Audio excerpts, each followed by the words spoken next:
Hello, everyone. I'm Lauren May, Director of Research at the Marfan Foundation. Thank you for joining this global virtual conference brought to you by the Marfan Foundation and its divisions, the VEDS Movement and the Loeys-Dietz Syndrome Foundation. My colleague Kathleen Bolton, Manager of the Help and Resource Center, is backstage ensuring that everything goes according to plan. This session is being recorded. For our time together today, we will use the Q&A feature built into Zoom to field any questions you may have for today's speaker. Please select the Q&A tab on your screen to submit your questions anytime, and we'll cover as many as possible at the end of the session. We are excited to have with us Dr. Enid Neptune, Associate Professor of Medicine at Johns Hopkins and member of the Marfan Foundation's Professional Advisory Board. Dr. Neptune's session title is Investigation of Sleep Disorders and Lung Injury in Marfan Syndrome. Dr. Neptune, the stage is yours. Okay, great. Let me load my talk and then we can get started. And I hope that everyone can see and get and for some reason, I think I'm going to have to move my talk all the way to the beginning. We can see all of your slides though, which is great. Well, that's really nice. So you'll remember everything that I just showed you. So I wanted to thank everyone who's attending this webinar. The reason that, I enjoy kind of doing these sessions with Marfan patients and families and advocates is that you are by far the most engaged patient population, and you're so smart. And every encounter that I have with you, I learn something really, really important. And so today, what I want to do is share some of the research directions that my lab is pursuing. And I want to leave enough time at the end for as many questions as you have, and I will answer as many as I can. And the ones that remain, I will address them offline, so don't worry. So I want to start with kind of a slide that I used to show that there are many lung-specific manifestations of Marfan syndrome. And these range from what we see in the corner here. Let me get my little laser pointer. From emphysema and blebs and pneumothorax, which many patients kind of experience, to sleep apnea, an area that I'm going to talk about a little later, to deconditioning, a lung restriction that is often a consequence of scoliosis or even pectus deformities and asthma. And the important thing that I want you to remember is that the symptoms of these kinds of lung manifestations can be kind of non-specific and maybe even subtle. They range from shortness of breath to non-cardiac chest pain, or even a recurrent cough that's unexplained. And I want to focus on the symptoms because when you have these symptoms and your Marfan physician or cardiologist says, well, there's nothing going on in your echo or in the imaging that we have that explain this, that's the point where you should involve your local pulmonologist. And if they're unable to evaluate things, you can always reach out to me.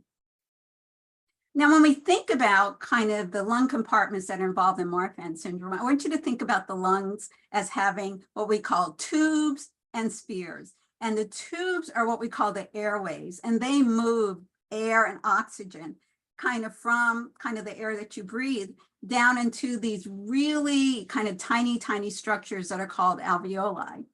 And these are the structures that oxygen moves from the lung proper into the bloodstream and ultimately to all of the organs that require oxygen, which are all the organs. And when this structure breaks down, the alveoli, you have what looks like an emphysematous kind of lung. And that's because all these little walls are required for you to move a huge amount of oxygen into your bloodstream.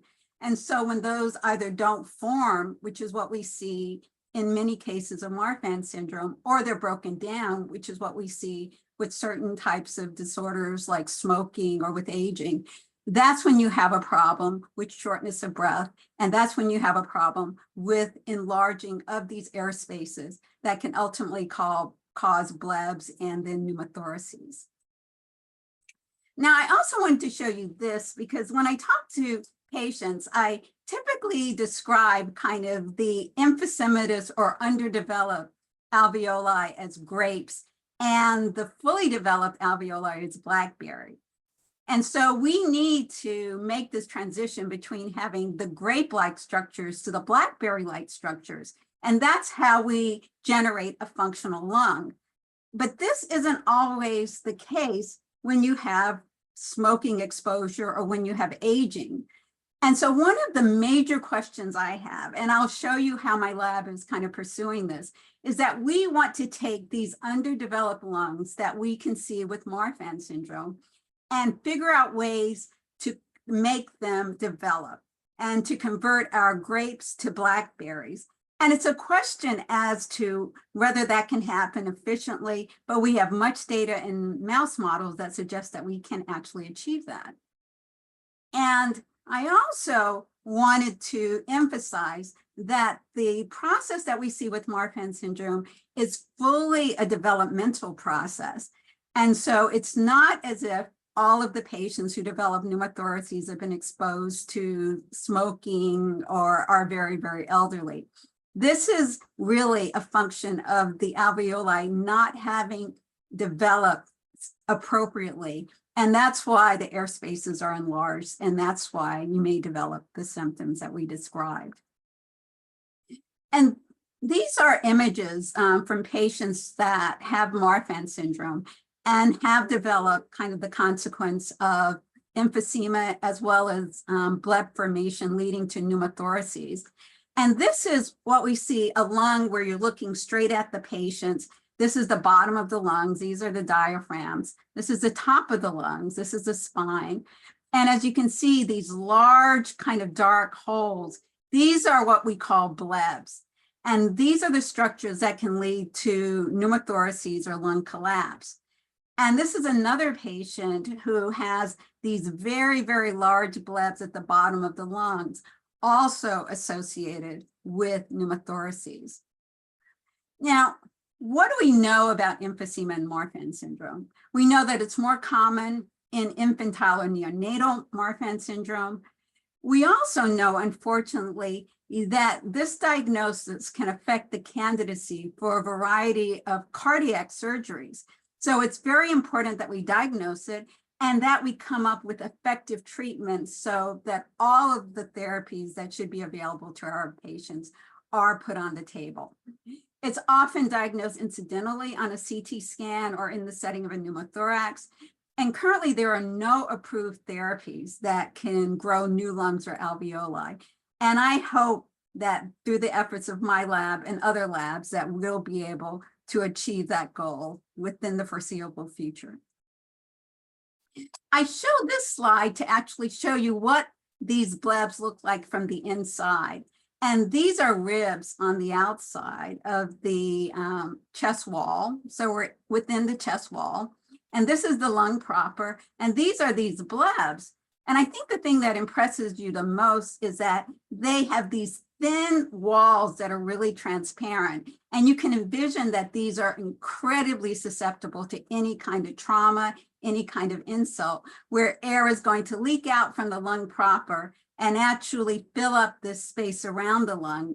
And that's what we call a pneumothorax, as is depicted here, with this kind of showing the space that can develop around the lung when there's some type of a trauma or a wound to the lung.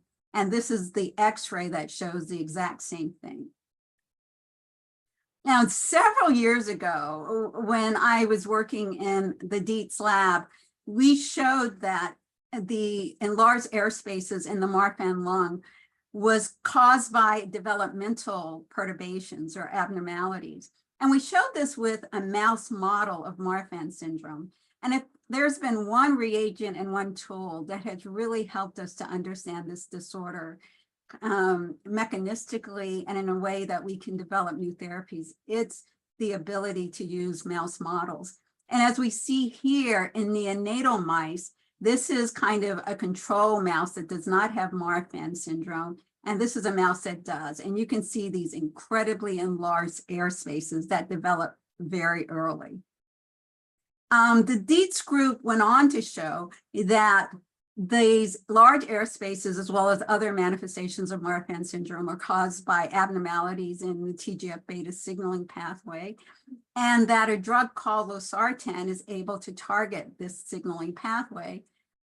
And when we look at the lung manifestations using this drug in kind of a Marfan mouse model, we were able to see that the emphysema that we observed kind of in these adult mice could be fully reversed when we treated these mice with losartan.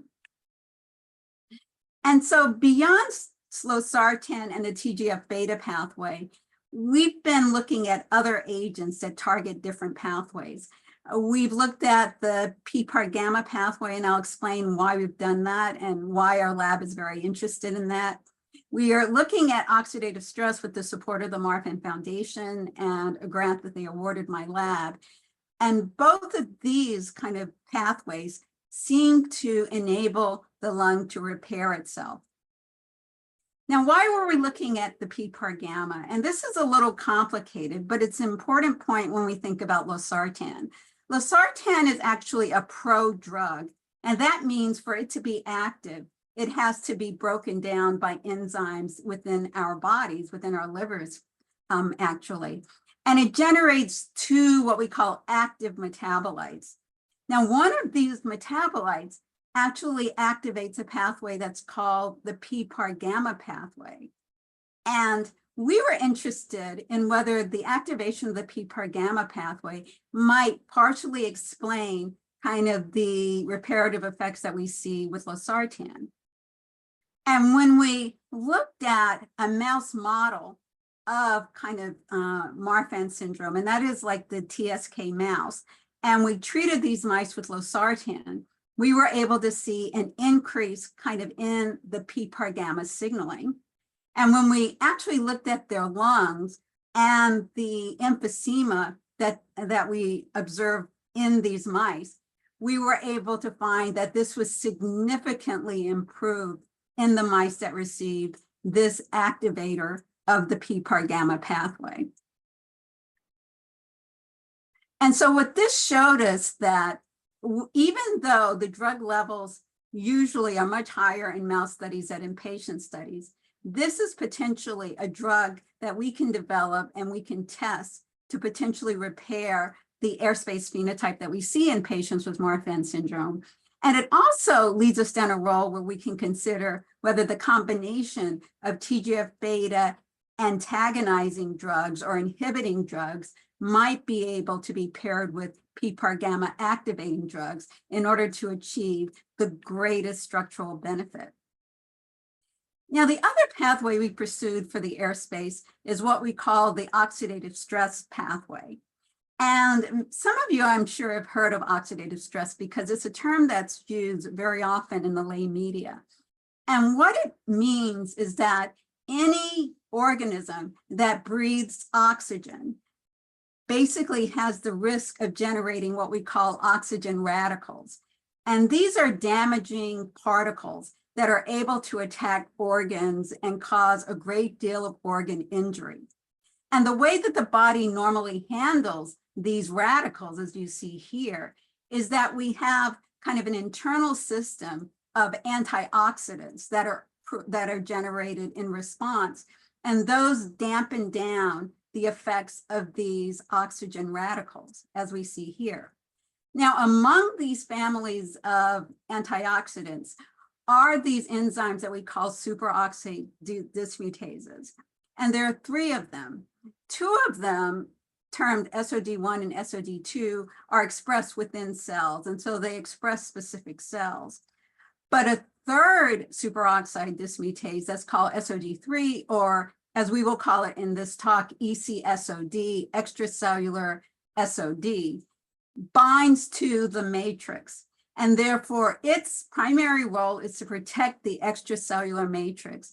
And as most of you know, fibrillin-1, the mutant protein in Marfan syndrome, is an extracellular matrix protein. So the idea we had was that, is it possible that the deficient protein that we see in Marfan syndrome could lead to lung injury because it's unable to efficiently bind this antioxidant, this protector of the matrix? And this is important because oxidative stress kind of is generated from so many different mechanisms: inflammation, smoking, ionizing radiation, which we all kind of experience when we walk around on a sunny day, air pollution, or even just UV light.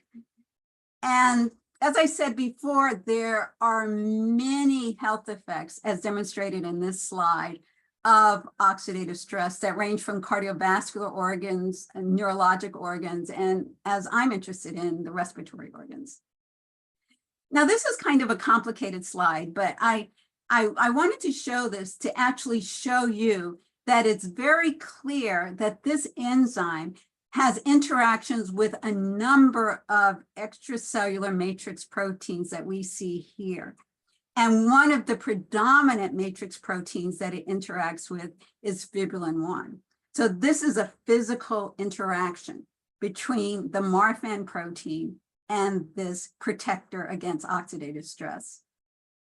And so what we first did is that we used the mouse model of Marfan syndrome. And every time you see the term C10, that is another way that we describe the Marfan mouse model. We call it the C10 model because it has a Marfan mutation in a C10 site. And when we look at these mice, when we look at their lungs, we see that there's extensive emphysema, as we see here. And then when we looked at a marker of oxidative stress, which is kind of an antibody marker, we see here that it's significantly elevated in the lungs of these Marfan mice. And what we see when we look at the deposition of the ECSOD, this antioxidant in the lungs of Marfan mice, we see that there's a reduction when we look at one model of a Marfan mouse lung. And in the model that we use, the C10 mouse, there's also a significant reduction. So this supports what we were initially thinking, that there's an issue with the binding of this particular protector to the Marfan lung matrix. And so what we wanted to do is to overexpress this enzyme and see by mass action whether we're able to reduce the oxidative stress in the lungs of these mice. And by virtue of reducing the oxidative stress, we're able to improve the airspace kind of enlargement. And in this slide, you see how we did it. We actually delivered a virus that had the actual kind of normal protein to the Marfan mouse lung. And then we waited for 4 weeks, and we saw a marked reduction, as we see here, in the oxidative stress in these lungs.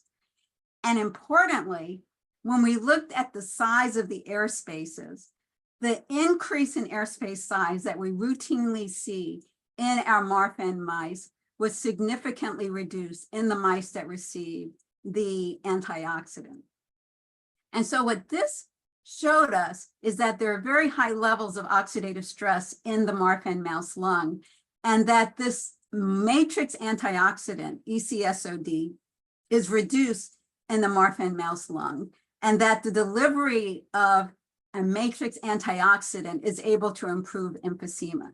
So now we have another pathway, another drug that we can develop and we can focus on in order to address the emphysema and the airspace enlargement. And now I want to transition to sleep apnea, which our group has done a lot of work on. And many of you have contributed to the studies that we've conducted. And I wanted to acknowledge two people that have been instrumental in conducting this work. And one is kind of a trainee and a junior faculty, Moody Soho, who's a sleep specialist. And many of you have met him at prior Marfan meetings. And also a research coordinator who was able to structure a lot of the studies that we did and screening and recruitment, Mariah Pataki. And I hope one or both of them are actually in this session today. Now, when we think about sleep apnea, the whole concept is pretty simple.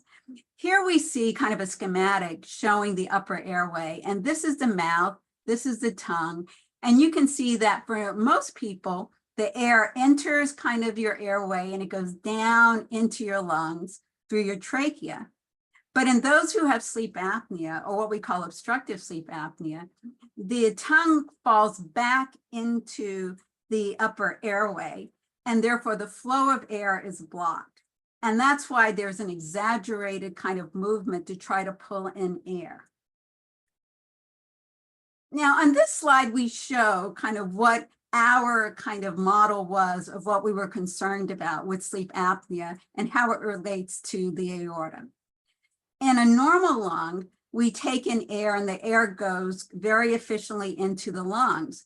And in order to move air into the lung, the breath we take only has to generate about -3 centimeters of water in order to draw the oxygen and the air into our lungs. Now, if you have a limitation or that blockage in your upper airway, you have to generate much, much higher pressures to try to pull the air in. And what we were concerned about is that these higher pressures can be translated into other organs that are in the chest, including the aorta. And so we first studied kind of the prevalence of sleep disordered breathing or sleep apnea in patients with Marfan syndrome. And this was to build on studies that have been conducted years ago that had shown a pretty high prevalence of 64% versus 8% in controls, or 32.5% of Marfan patients versus 11%. And in these stories, there was always the finding that snoring was associated very often with the diagnosis of Marfan syndrome, but not exclusively. And this was a study that we did at a meeting about 10 years ago. It's amazing. And this required the participation of many people who attended our Baltimore Marfan meeting in 2014. And a subset of those patients underwent a sleep study in their hotel. So we had a portable sleep device and we did a sleep study, and they also filled out kind of a series of questionnaires. And we wanted to know, were these questionnaires able to identify the patients with Marfan syndrome who had sleep apnea? But we also wanted to get a sense of whether there was a high prevalence kind of in the population of Marfan patients. And we again saw that there was a very high prevalence of 32% of the persons in the study had what we call moderate to severe sleep apnea. And that means sleep apnea that in normal circumstances would be treated. And we also found that there was a stop bang questionnaire that seemed to be the best screening instrument for sleep apnea. And this is a really very simple questionnaire. And we're encouraging other sites that have Marfan clinics to use this, because what we think this could do is really identify patients within our Marfan population that should go on to have sleep studies. Now, we developed a larger cohort of patients with Dr. Soho and with Ms. Pataki's help of patients who had Marfan syndrome and who had kind of sleep disordered breathing. And one of the questions that we had was, can we associate the risk of sleep apnea, and that's by questionnaire, remember, with kind of aortic enlargement, kind of patients that enrolled in the study. And this data is retroactive. And so we're looking at the prior progression of aortic dimension in persons who have sleep apnea by our questionnaires.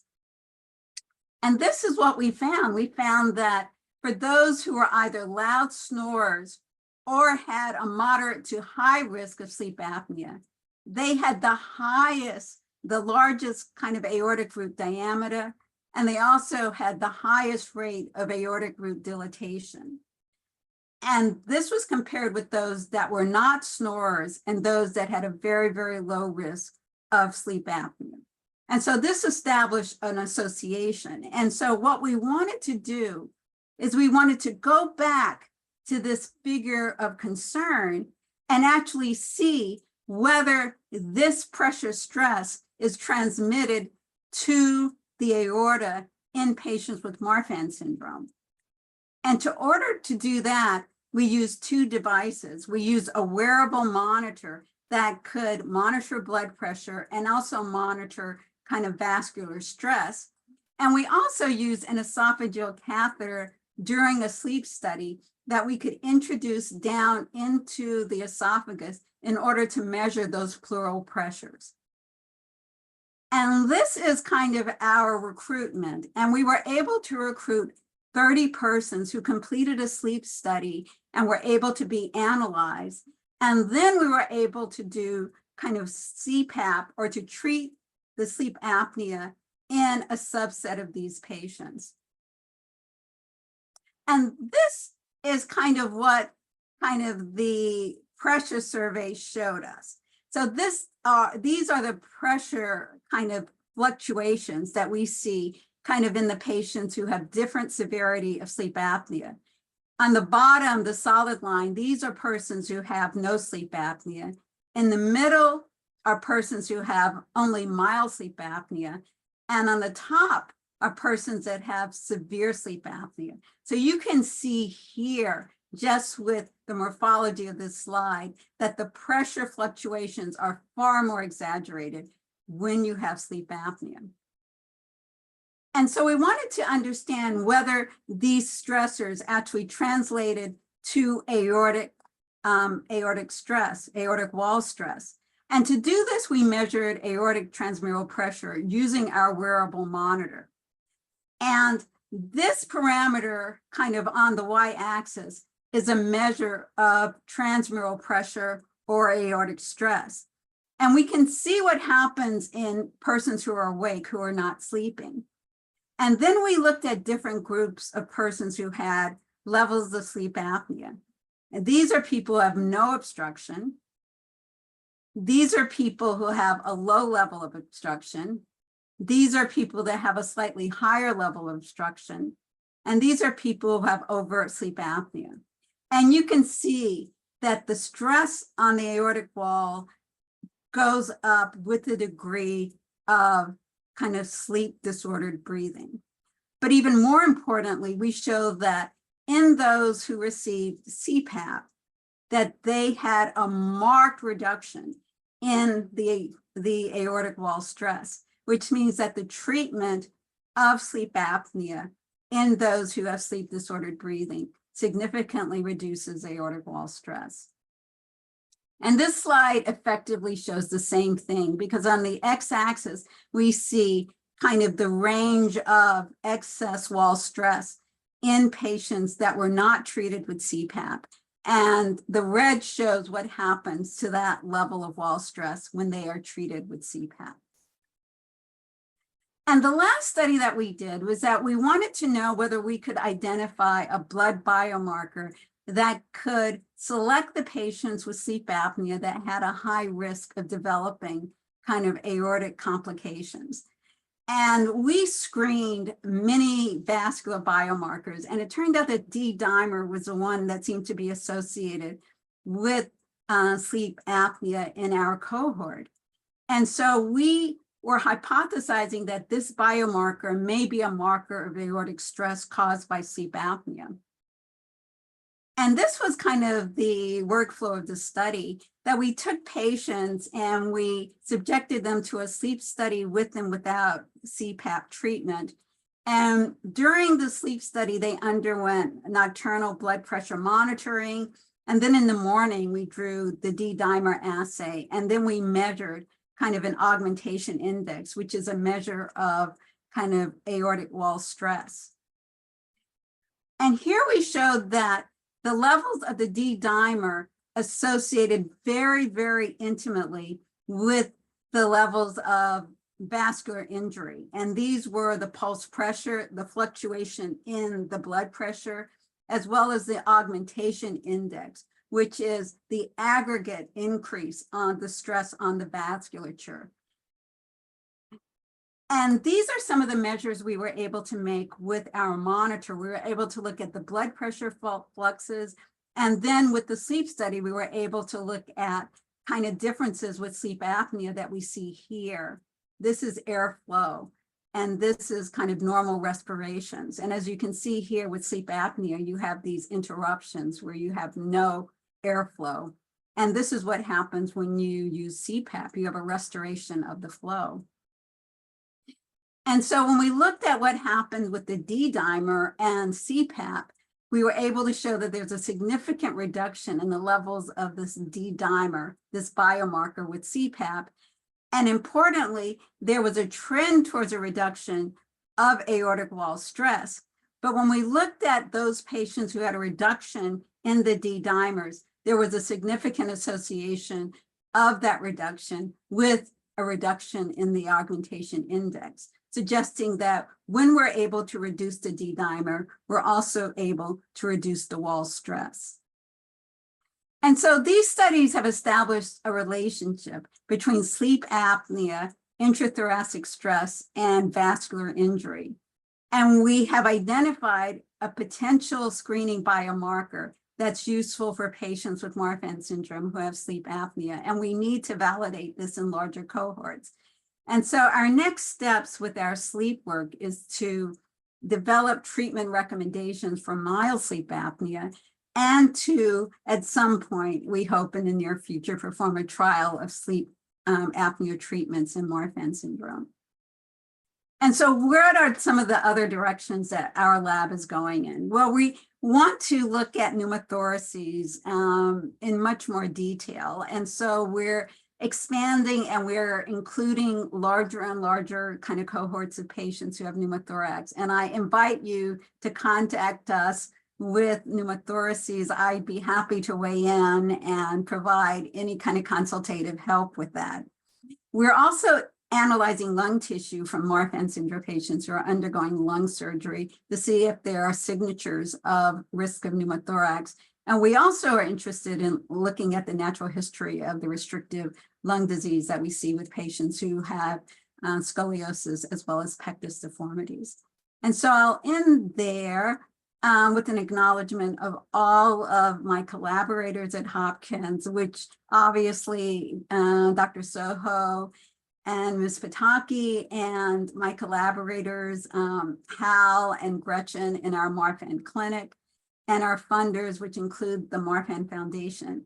And I just want to thank these amazing Marfan patients, families, and advocates who are the reason that we do this work and the reason that we learn so much.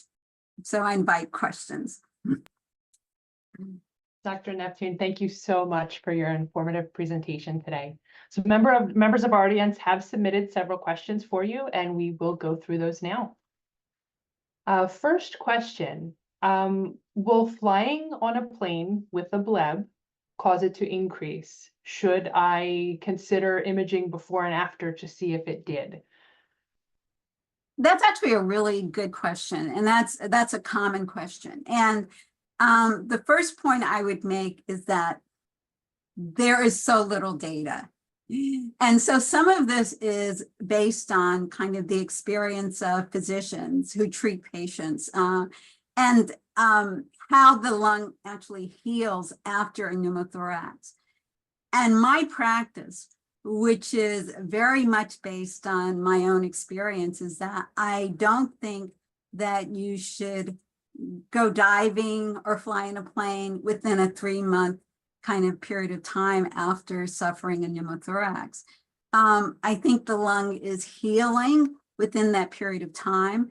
And there is always going to be, at least theoretical, a risk of causing some type of a pressure flux that could re-injure the lung. And so I usually tell my patients, unless it's an absolute emergency, to try to give themselves a 3-month window before they pursue air travel at all.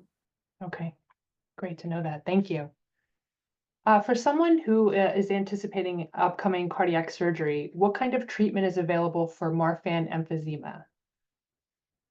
What I typically recommend is to, one, consult a pulmonologist. And if the pulmonologist has any concerns about treating a patient with Marfan, please have them contact me. I'm always available. And the idea is to make sure that there is optimized care for the emphysema before undergoing surgery. And for many physicians, when you're talking about someone who's a pediatric patient with emphysema, they are totally thrown because they rarely, if ever, see that constellation. But it's incredibly important that we basically adopt the same level of rigor that we use to treat our adult patients with emphysema to our pediatric population. And so one is to get pulmonary kind of specialist care, and two, consult the Marfan Foundation and consult me in order to kind of work with your local physicians in order to get you in the best possible shape for your cardiac surgery. Thank you. Is back bracing for scoliosis or kyphosis more detrimental to lungs if they are already compromised with lung issues? No. Actually, back bracing, although back bracing, as many of you already know, is most effective for relatively mild scoliosis. If anything, it's actually very helpful because even if you correct kind of just a few kind of angles in terms of the degree of scoliosis, that's going to translate into increased breathing capacity. And so my feeling is that any kind of minimal surgical or non-surgical interventions that increase lung capacity ultimately will be to the benefit of any other lung disorder that you may have. How often should sleep studies be happening for someone with obstructive sleep apnea? Well, there are two issues embedded in that question. One is how often should you get sleep studies? And then the second question is how often should you get pulmonary function studies? And as many of you know, those are two very separate kind of diagnostic tools. The sleep study, once you have a good sleep study, and I say good sleep study because home sleep studies, while they are helpful, are often not as kind of inclusive of all the parameters we want to measure. And in most of my patients who have Marfan syndrome, who have home sleep studies that suggest sleep disordered breathing or sleep apnea, I work to get them what we call an in-lab overnight study, where we can look at many, many different parameters of sleep disordered breathing. If the in-lab study confirms kind of the diagnosis, we can also do what we call a CPAP trial to see if we can normalize the sleep pattern with CPAP. And I like that because after that one study, we have a diagnosis and we also have an intervention that we can set up. Insurance companies often will require a home sleep study before they'll pay for an in-lab study. So often that is the sequence. Once you have a diagnosis, unless you're having issues with kind of the setup or the machine, you only need to get a sleep study every 2 to 3 years. And that is basically to follow and see whether the pressure settings are actually adequate in order to reverse the degree of obstruction. And the other aspect of this in terms of pulmonary function testing, I think every patient with Marfan syndrome who has any of those kind of symptoms or any of those manifestations that I described on the first slide needs to get at least a baseline pulmonary function study. And if those are abnormal, they should get pulmonary function testing on a yearly basis. Great. Before I go to the next question, do you want to stop sharing your screen? Excuse me. We still had that up. Okay. It's just your full slide deck. It's Let me see how I can stop sharing. because I don't have the option of stop sharing. Oh, I see. I do have the option. I'm sorry. That's okay. Perfect. There we go. Wonderful. Thank you. Does sleep apnea always occur with snoring? That's really interesting because one of the kind of almost alarming findings that we had was that when we do kind of these sleep studies, there's a much higher prevalence of loud snoring in our Marfan patients with sleep apnea. And so we actually are kind of thinking whether those who have loud snoring should invariably kind of have a sleep study. And why is that? We think that that's because of the soft tissue in patients with Marfan syndrome and the likelihood that the obstruction becomes much more severe when they have sleep apnea is greater than in someone who doesn't have Marfan syndrome. And I know sometimes physicians will debate it, but because in the general population, snoring doesn't often serve as an indication for a sleep study. But in the Marfan population, where the data is far more persuasive, it does suggest that a sleep study would be indicated. Great. Thank you for that. For parents and guardians, how can they tell if their children have sleep apnea? Typically, for kids, there are a couple of things. One is that the snoring is obviously an indication, but also if there are kind of an excessive degree of wakefulness, and usually a very seasoned parent kind of knows that kids after a certain age really sleep like logs. They just go down and they're down for the count. But if your child kind of has interrupted sleep, then that is kind of an indication that something is going on. The other kind of indication is a little softer, and this is because we all know that our patients who have chest wall deformities, especially scoliosis, have a higher risk of sleep disordered breathing.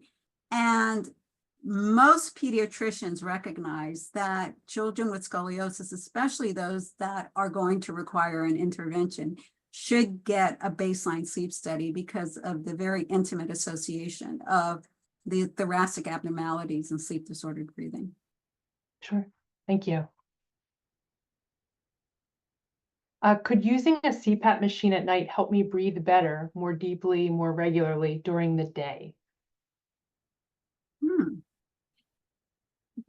There's this interesting kind of phenomenon that happens with sleep apnea, and you often see this with couples, that if there's one kind of partner that has sleep apnea, and it's treated, that either the marriage gets better because the partner is more awake, more engaged, more interactive, or it gets worse because the partner is more awake, more interactive, more engaged. So there's tremendous benefit to having consolidated sleep in terms of your ability to function kind of while you're awake. And so invariably, the benefits that you're going to see will translate into your ability to kind of concentrate during your work, your ability to actually kind of be kind of on task when you have very, very challenging things that you need to think about or consider, and your just general sense of well-being. So invariably, those who have sleep apnea report benefits from using kind of any type of intervention. And I know that historically the CPAP has looked like kind of the Martian kind of setup, and you go online and you see it and you're like, oh my God, this looks like something out of Doctor Who. And the reality is that now we have a much more kind of variegated armamentarium of devices that are possible. And I know those of you who stay up late at night have heard about these different devices like the Inspire devices and those. And I should comment that they really haven't been studied in patients who have Marfan syndrome And they really haven't been studied in patients who have any kind of chest wall deformity. And so I don't think that we could advocate patients using that right now until we have more data from the company as to whether they're doing trials on patients in these other groups. Sure, that's a great point. I do see those commercials frequently, not even late at night. Someone's asking if they're not given the green light by their pulmonologist for surgery, what are the precautions or extra steps that they can take when it gets to the point where truly surgery is necessary? There are a couple of things. First of all, and I say this as a physician that really believes that physicians are advocates. And that advocacy is best utilized when patients assume the role of their own advocates and their parents are their advocates. And that means you don't take no for an answer. And you basically ask for solutions. And you say, let's find a solution here so that my child, my family member, my person is able to get the care that he or she needs. And you find the physician that will sign on to that mandate, and then you tackle every type of surgical denial in the most assertive fashion. My belief is that there are ways of making virtually every candidate a more likely and a more suitable candidate for any intervention. And some of it means taking time in order to improve the conditioning. Some of it means kind of being very aggressive with various pharmacologic interventions. Some of it means kind of using some of the kind of what we call minimally invasive interventions that we have available for lung disease that have not been kind of consistently practiced in young people, and they should be. So it really, you have to start thinking outside of the box when you have a rare disorder, because you're never going to get hundreds and thousands of people that have had your particular problem and have undergone a trial of a particular intervention in order to see if it's effective. And so the conversation has to be opened, it has to be expanded, and you need to have a physician on your side who will work with you to make sure you get the care that you need. Perfect, thank you. For someone with a history of bronchiectasis and history of pneumothoraces as well, if you're experiencing a lot of shortness of breath, you use an inhaler, what are the things that people like this should be talking about with their physicians if they're not experiencing the relief that they need? They should talk about that. They should say, I'm not getting the kind of relief that I need in order to do the activities that I want. I mean, the lung is a complex organ, but the lung is understandable. When someone has shortness of breath, it's because of a reason. It's rare that someone has shortness of breath of unknown cause. And what that means is that your pulmonologist needs to do a deep dive. And there are very advanced studies that we can conduct in order to figure out what is the basis of the shortness of breath. We can do advanced exercise studies. We can measure oxygen levels with different activities. We can use advanced forms of imaging. We have an incredibly varied toolbox that is getting kind of larger and larger by the year. And so you just need to tell your physicians and your team that you want an answer. And my feeling is that no one should have kind of the symptom of shortness of breath without a very, very aggressive diagnostic study, because I think that shortness of breath may be the worst pain that someone can experience. Thank you. We often hear about the CPAP masks. They're not comfortable, they don't fit well, but that's what insurance provides for me. Do you have any recommendations for where else folks can look at masks and see what might be a better fit for their face? Um, I have a couple of thoughts about that. First of all, you should encounter your sleep person with the knowledge, and you can say Dr. Neptune told you this, that there are hundreds of these masks that are available. I mean, it's not like you have kind of this one company that's making 5 masks and those are the only ones. So you first of all need to realize that there's a mask and a setup out there, and it may be kind of a nose only system. It may be a full facial. And there are all sorts of different ways of delivering kind of the positive pressure, the devices and the machines in terms of auto CPAP versus manual CPAP. And what you have to do, and I know when I say this, people are saying, these doctors and these health systems are so resistant to giving you what you need, and they want to give you what's easiest for them to deliver. But the reality is that it's like a squeaky wheel. You will only get that if you tell them that they have these masks available and you want to try every possible mask that you can get until you find one that works. Right. And I say for patients who have Marfan syndrome, who are having mask fit issues, and there are many reasons that there are mask fit issues, because the facial structure can be a little bit different in patients with Marfan syndrome than in persons who don't have it, that you should try at least 5 different masks before you say that it's not going to work.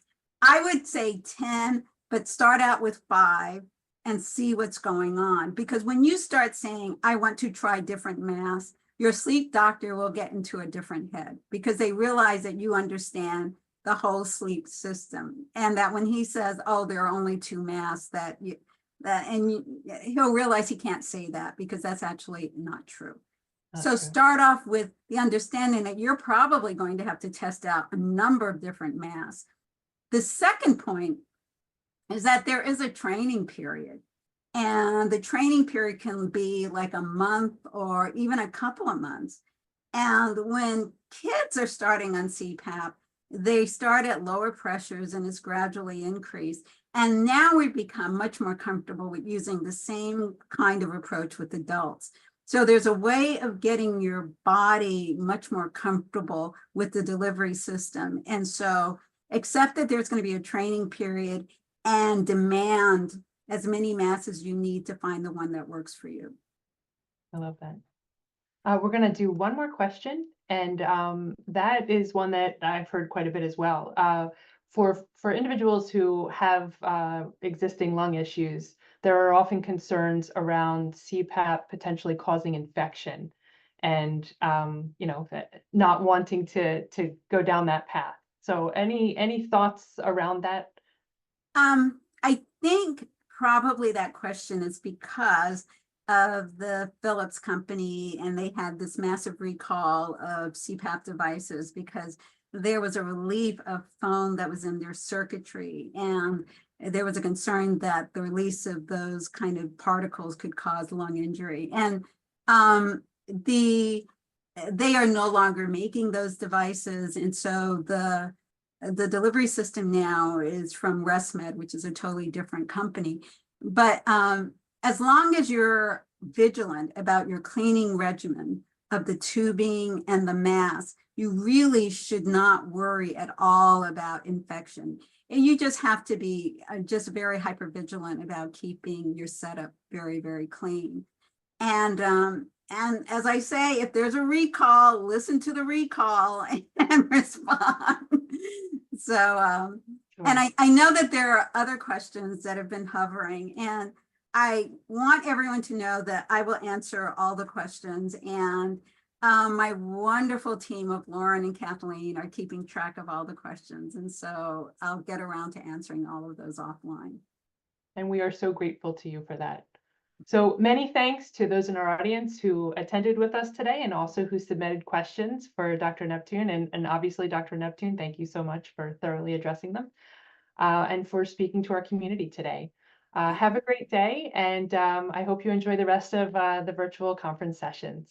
I Bye. will. See you later.